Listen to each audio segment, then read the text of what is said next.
Syedara Loan Mahkamah Syariah ID mencatat sebanyak 8,65% pasangan usia 19 hingga 25 tahun mengajukan perceraian dari total 516 perkara sepanjang tahun 2024.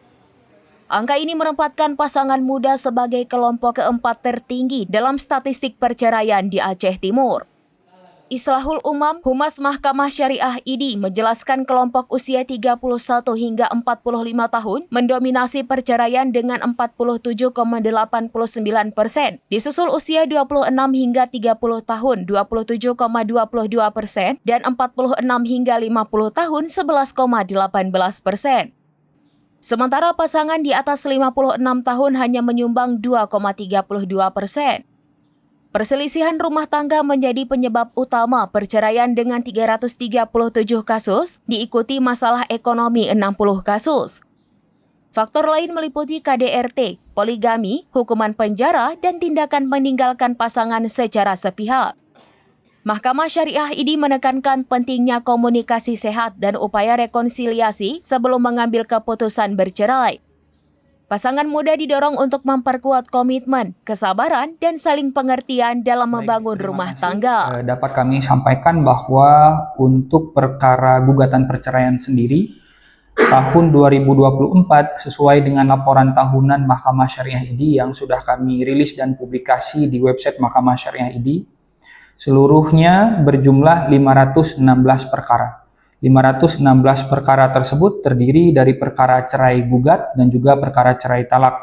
Adapun untuk perkara cerai gugat, perkaranya berjumlah 414 atau sekitar 78,29% dari total jumlah perkara perceraian. Sementara untuk perkara cerai talak itu sejumlah 112 perkara atau sekitar 21,71% dari total perkara perceraian.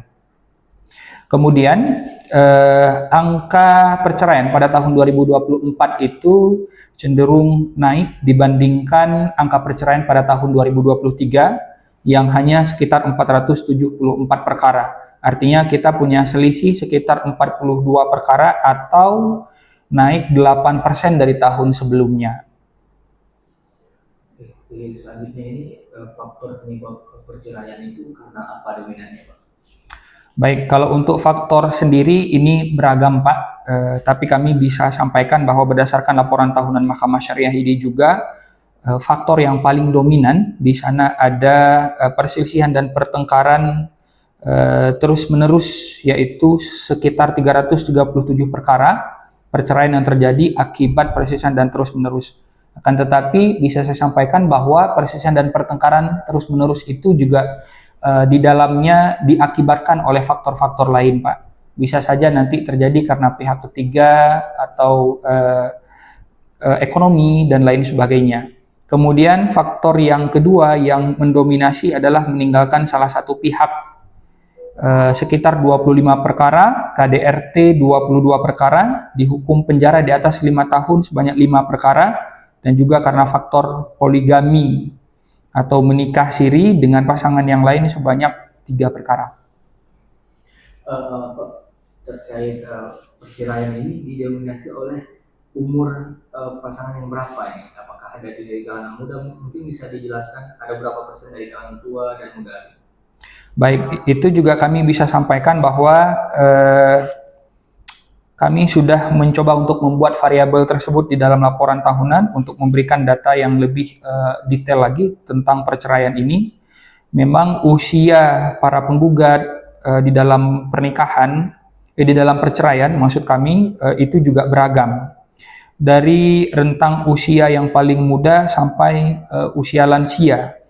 Usia paling mendominasi dalam perkara perceraian yaitu 31 sampai 45 tahun, Pak, sekitar 47%. Kemudian yang kedua usia 26 sampai 30 tahun sekitar 27,22%, dan usia muda yaitu usia 19 tahun sampai 25 tahun dengan angka persentase sebanyak 8,65% dari total perceraian pada tahun 2024. Jadi itu kira-kira kurang lebih data yang sudah kami kumpulkan dari keseluruhan perkara tahun 2024. Kemudian kami juga bisa menyampaikan bahwa Mahkamah Syariah meskipun berwenang untuk melaksanakan persidangan, memeriksa, memutus. Dari Aceh Timur, Maulidi Alfata, serambinews.com. Download Tribun X sekarang, menghadirkan lokal menjadi Indonesia.